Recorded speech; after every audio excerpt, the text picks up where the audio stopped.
उत्तर भारत के एक छोटे से गांव सरगाम में, जहां पहाड़ियां हरी भरी थीं और नदियां मौसम के हिसाब से बहती थीं, वहां रहता था एक गरीब मजदूर। नाम था रामू। रामू की जिंदगी बहुत साधारण थी। वो गांव के ठाकुर के खेतों में मजदूरी करता था और किसी तरह अपनी बीमार माँ और छोटी बहन गुड़िया का पेट पालता था। उसके पास एक छोटी सी झोपड़ी थी जिसकी छत टपकती थी, दीवारें कच्ची थीं और फर्श मिट्टी का था। बेटा, आज फिर बारिश होने वाली है।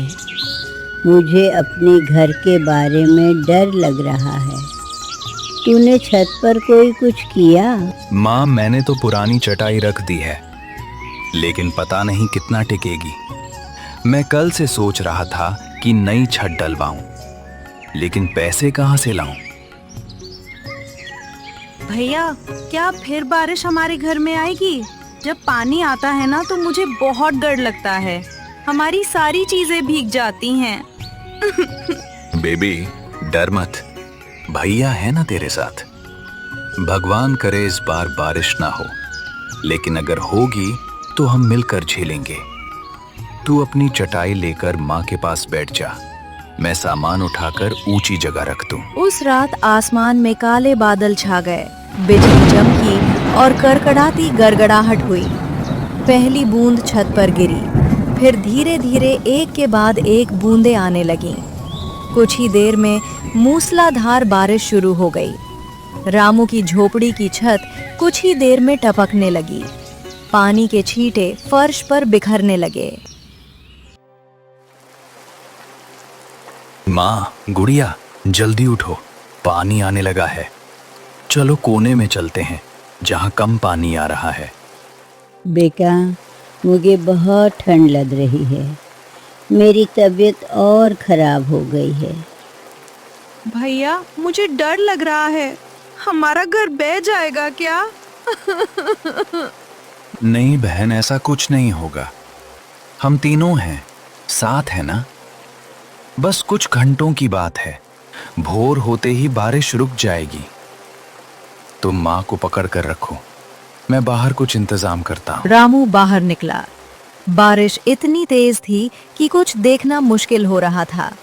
उसने भीगे हाथों से एक पुरानी टाट और कुछ बांस की छड़ें उठाईं और झोपड़ी की छत पर चढ़ गया।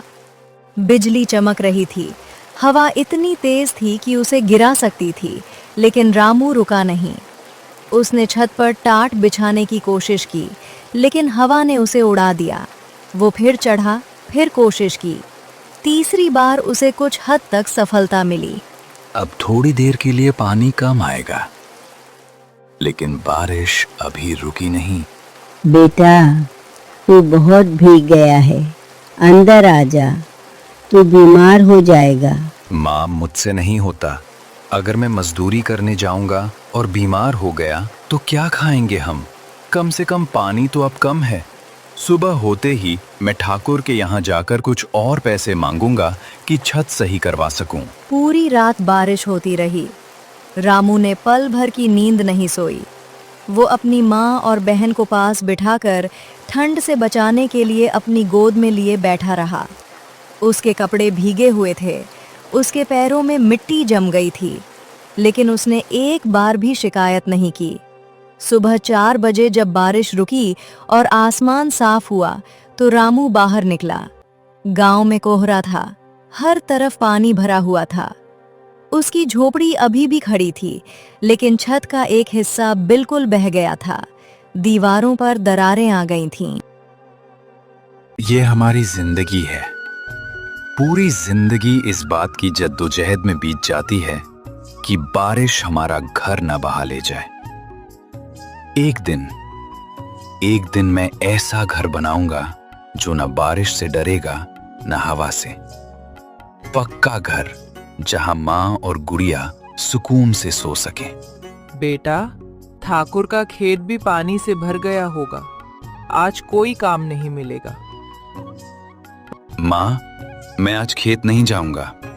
मैं गांव के बाजार में जाकर कोई काम ढूंढूंगा। शायद किसी दुकान पर मजदूरी मिल जाए।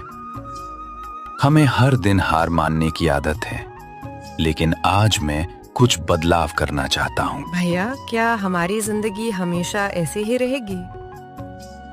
रामू ने मुस्कुराकर गुड़िया को जवाब दिया। नहीं गुड़िया, हमारी जिंदगी बदलेगी, हम बदलेंगे, बस थोड़ा सब्र रखना होगा।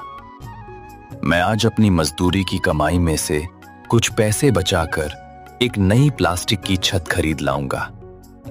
थोड़ी देर की बात। रामू शहर की तरफ निकल पड़ा। सड़कें कीचड़ और पानी से भरी हुई थीं, लेकिन चलता रहा। उसके मन में एक ही विचार था, अपनी माँ और बहन के लिए बेहतर जिंदगी। बाजार में उसने एक मिट्टी के बर्तन बनाने वाले के यहाँ काम मांगा, लेकिन उसे कोई काम नहीं मिला। उसने एक चाय की दुकान पर पूछा, लेकिन चाय वाले ने उसे देखकर कहा, तू तो किसान मजदूर है, यहाँ नहीं बैठ सकता।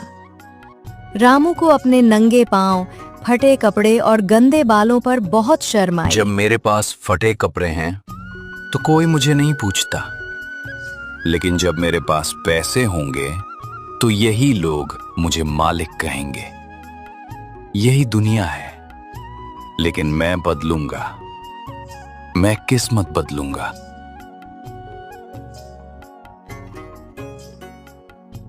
तभी उसकी नजर एक पुरानी कोठी पर पड़ी। वहां एक नोटिस लगा था, मजदूर चाहिए, अच्छी मजदूरी दी जाएगी। रामू अंदर गया। कोठी के मालिक मोतीलाल सेठ एक अमीर बिजनेसमैन थे, जिनका कारोबार शहर में था। वे गांव में अपनी कोठी में आए हुए थे। अरे तुम दिखते तो मजदूर हो, लेकिन बहुत मोटे हो, काम कर पाओगे? मुझे बगीचे में 2 दिन की सफाई चाहिए और जलाओ लकड़ी काटनी है। 200 रुपए दूंगा। सेठ जी, मैं कोई भी काम कर सकता हूँ, बस मुझे एक मौका दीजिए, आपको मेरा काम पसंद आएगा। रामू ने पूरे दिन बिना रुके काम किया। उसने बगीचे की सफाई की, लकड़ियां काटी, पानी भरा और कचरा हटाया। सेठ बहुत खुश हुए। उन्होंने रामू को 200 रुपए दिए और उसे अगले दिन भी बुलाया। रामू ने उन्हीं पैसों से बाजार जाकर छत के लिए प्लास्टिक खरीदी और नई छत डाली। घर में पानी टपकना बंद हो गया। भैया, अब हमारे घर में पानी नहीं आता। बेटा, तूने बहुत मेहनत की, भगवान तेरी मेहनत जरूर फल देगा। भगवान करे माँ कि एक दिन हम इतने अमीर बने कि बारिश हमारे घर की ताकत देखे, हम बारिश की ताकत नहीं। रामू अब रोज मोतीलाल सेठ के यहाँ काम करने लगा। उसकी मेहनत और ईमानदारी से सेठ बहुत प्रभावित हुए। रामू कभी किसी से झूठ नहीं बोलता था, कभी चोरी नहीं करता था और हमेशा समय पर काम करता था। सेठ को उस पर भरोसा हो गया। रामू, तुमने बहुत अच्छा काम किया है।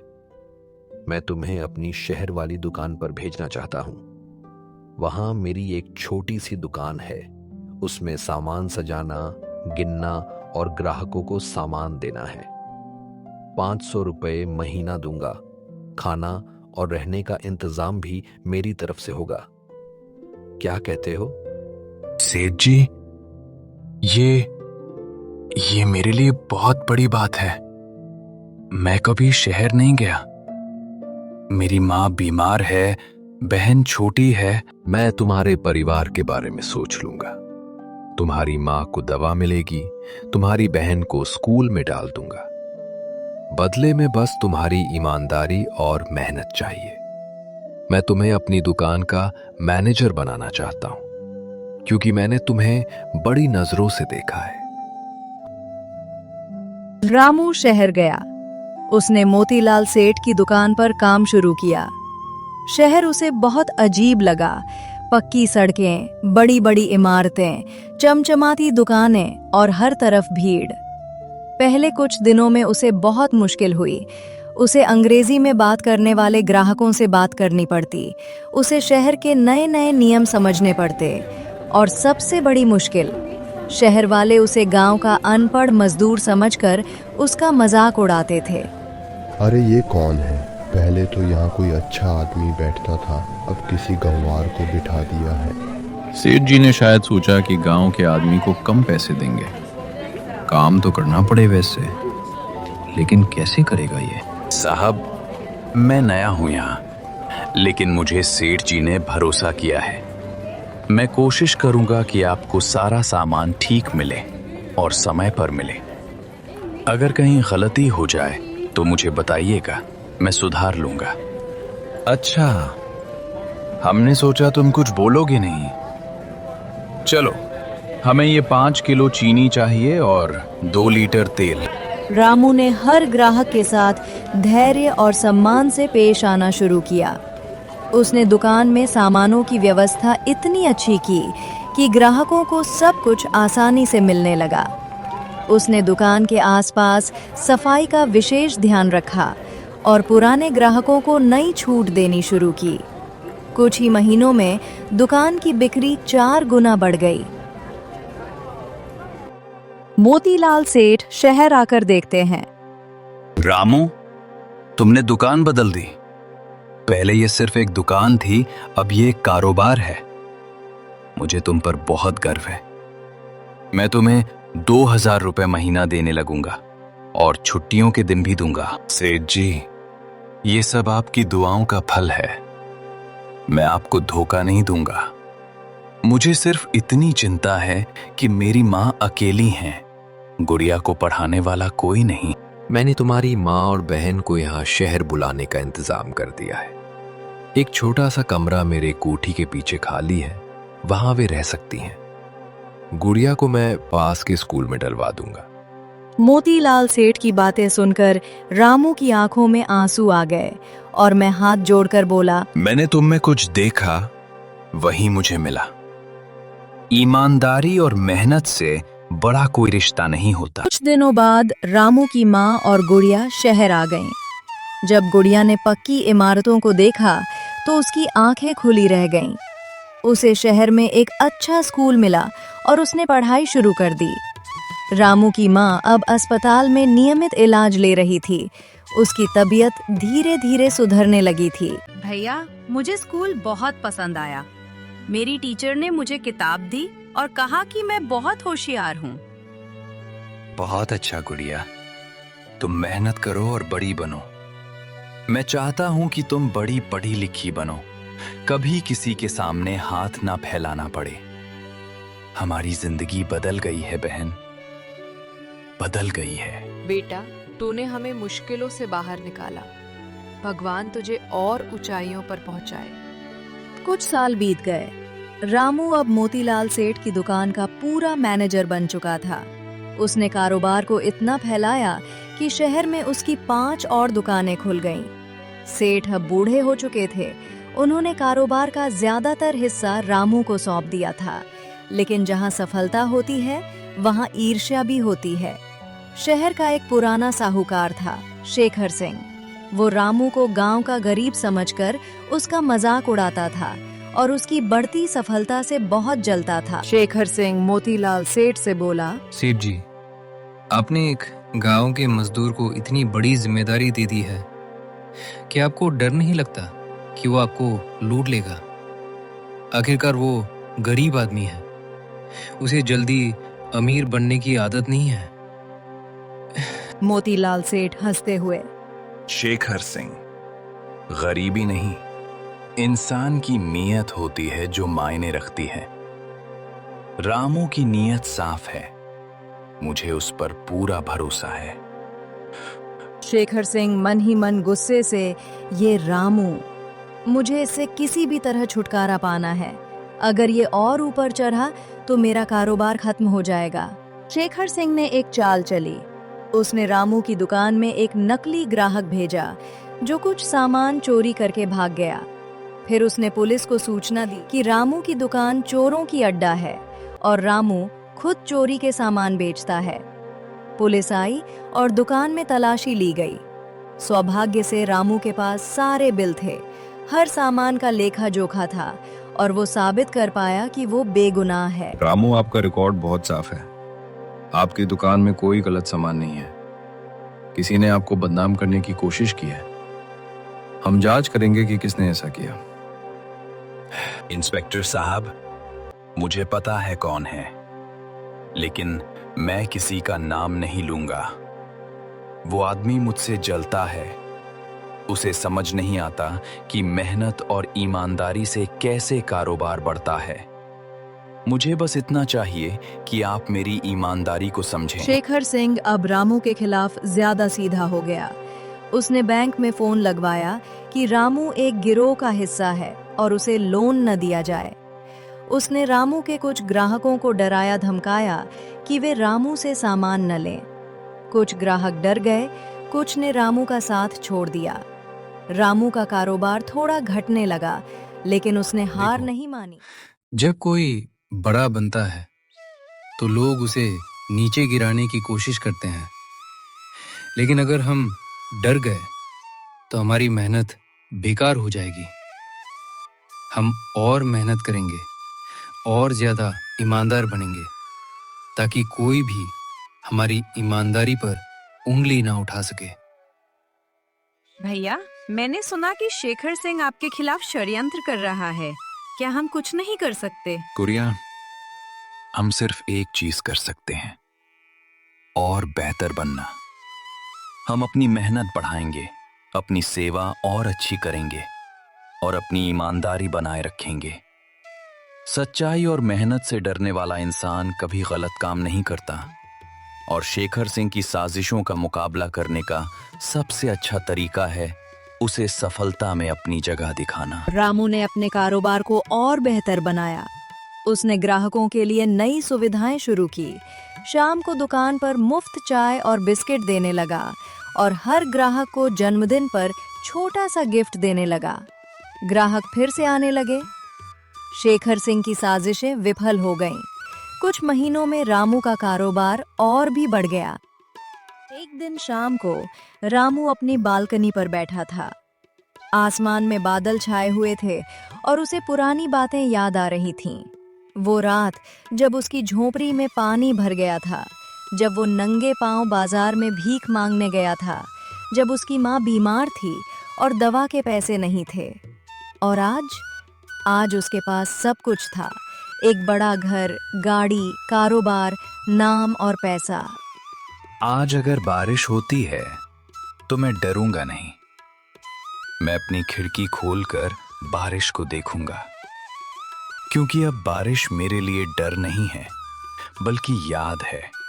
उन दिनों की याद जब मैं सपने देखता था, जब मैं हर बूंद को गिनता था, क्योंकि वो मेरे घर में पानी लाती थी। आज बारिश होने वाली है। क्या तुम्हें याद है जब हमारी झोपड़ी में पानी आ जाता था? कैसे भूलूं मां?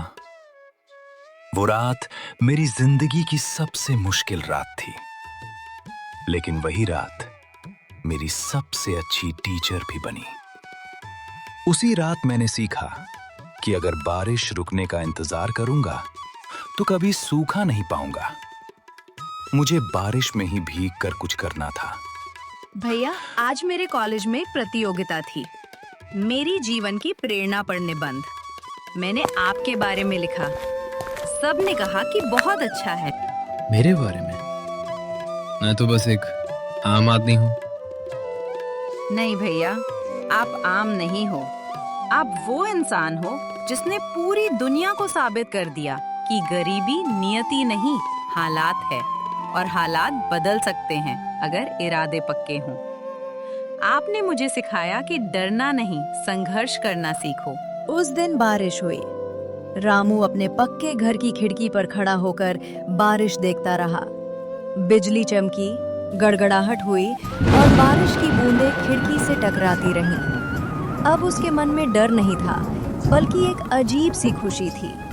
उसे पता था कि आज बारिश उसके घर को नुकसान नहीं पहुंचा सकती। उसके बच्चे यानी गुड़िया स्कूल के लिए तैयार हैं, उसकी माँ स्वस्थ है और उसके कारोबार में कोई समस्या नहीं है। आज से 10 साल पहले मैं सोचता था कि मेरी जिंदगी कभी बदलेगी नहीं, लेकिन आज मेरे पास इतना कुछ है कि मैं अपनी गरीबी को भी गले लगा सकता हूं, क्योंकि वही गरीबी मेरी ताकत बनी, मेरी प्रेरणा बनी, मेरी पहचान बनी। मैं रामू हूं, जो बारिश से डरता था आज बारिश से प्यार करता है। रामू ने उस दिन एक सपना देखा। उसने सोचा कि वह एक ऐसा फंड बनाएगा जो हर गरीब बच्चे की शिक्षा में मदद करेगा, हर बीमार व्यक्ति को दवा मुहैया कराएगा और हर उस इंसान को सहारा देगा जो मुश्किलों में है, क्योंकि वह जानता था कि मुश्किलों में इंसान अकेला महसूस करता है और उसे सिर्फ एक हाथ की जरूरत होती है।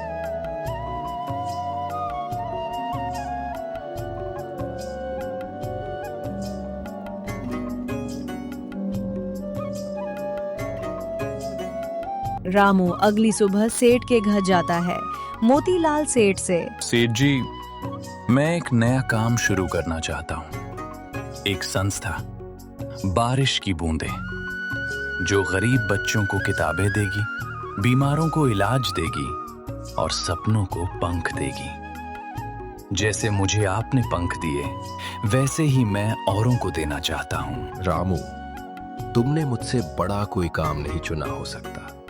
मुझे तुम पर गर्व है। ये तुम्हारी जिंदगी का सबसे अच्छा फैसला है। रामू ने बारिश की बूंदें संस्था शुरू की। उसने अपने पैसों से एक बड़ा स्कूल बनवाया जहां गरीब बच्चे मुफ्त में पढ़ सकते थे। उसने एक अस्पताल खोला जहां गरीबों को मुफ्त इलाज मिलता था। उसने अपने गांव में जाकर उन सभी झोपड़ियों को पक्के घरों में बदल दिया जहां कभी वो खुद रहता था। उसके गांव के लोग उसे देवता मानने लगे। गांव का बुजुर्ग रामू को देखकर, रामू बेटा, तूने साबित कर दिया कि हर इंसान में एक देवता छिपा होता है। तूने अपनी सफलता को साझा किया, यही सबसे बड़ी बात है। गांव की औरत आंसुओं के साथ, रामू भैया, आपने मेरे बच्चे को स्कूल में डाला, अब वो पढ़ रहा है। आपने मेरी जिंदगी बदल दी। मैंने कुछ नहीं किया, मैंने बस उन लोगों की मदद की जो मेरी तरह हैं। मैं जानता हूं कि हर मुश्किल के साथ एक उम्मीद होती है और मैं चाहता हूं कि कोई भी इंसान उम्मीद न खोए, क्योंकि जब मैं उस रात बारिश में भीग रहा था तब मुझे भी किसी की उम्मीद नहीं थी, लेकिन आज मैं दूसरों की उम्मीद बन गया हूं। एक दिन रामू ने अपनी माँ और गुड़िया को लेकर अपने पुराने गांव का दौरा किया। वहां उसकी पुरानी झोपड़ी अब खंडहर हो चुकी थी, लेकिन उसके पास उसके लिए कोई दुख नहीं था, बल्कि गर्व था। देखो गुड़िया, ये हमारा पुराना घर है, जहां बारिश की हर बूंद हमारी जिंदगी में दर्द लाती थी। लेकिन आज हमारे पास इतना कुछ है। ये घर मुझे याद दिलाता है कि कभी हम बहुत गरीब थे, लेकिन उस गरीबी ने मुझे मजबूत बनाया। बेटा, आज मुझे गर्व है कि तू मेरा बेटा है। तूने अपनी गरीबी का रोना नहीं रोया, बल्कि उसे अपना सहारा बनाया। भैया, आज मैं आपको इस घर के सामने एक वादा करती हूँ। मैं भी आपकी तरह एक दिन डॉक्टर बनूंगी और गरीबों का मुफ्त इलाज करूंगी। आपने मुझे सिखाया कि सपनों के लिए कोई कीमत नहीं चुकानी पड़ती, बस उन्हें पूरा करने के लिए मेहनत करनी पड़ती है। रामू ने अपने जीवन में सब कुछ पा लिया, पैसा, सम्मान, परिवार और सबसे बढ़कर एक ऐसा मकसद जो उसे रोज उठने की ताकत देता था। उसकी बारिश की बूंदें संस्था पूरे राज्य में मशहूर हो गई। उसे अवार्ड मिले, सम्मान मिले, लेकिन उसने कभी अपनी सादगी नहीं खोई। वो अब भी नंगे पांव चलना पसंद करता था, क्योंकि उसे याद था कि उसके नंगे पांवों ने उसे मंजिल तक पहुंचाया था। मैंने अपनी जिंदगी में एक बात सीखी, बारिश की बूंदें अगर झोंपड़ी में गिरें तो दर्द होता है, लेकिन अगर वही बूंदें सोने में बदल जाएं तो वो सपना होती हैं। मेरी जिंदगी ने मुझे सिखाया कि हर मुश्किल में एक अनमोल मौका छिपा होता है, बस उसे पहचानना सीखो। मैं रामू हूं, जो कभी बारिश से डरता था। आज वही बारिश मेरी सबसे बड़ी दोस्त है। इस कहानी से हमें ये सीख मिलती है, गरीबी किसी की गलती नहीं है, लेकिन गरीबी में जीना या उससे लड़ना ये हमारी पसंद है। रामू ने लड़ना चुना और जीत गया। उसने साबित कर दिया कि अगर हम मेहनत, ईमानदारी और हिम्मत को अपना हथियार बनाएं, तो हर मुश्किल हर बारिश, हर तूफान को हराया जा सकता है। और सबसे बड़ी बात, सफलता का असली मतलब सिर्फ पैसा कमाना नहीं है, बल्कि दूसरों की जिंदगी में भी बदलाव लाना है। रामू ने अपनी बारिश को सोने में बदला और फिर वो सोना बांट दिया।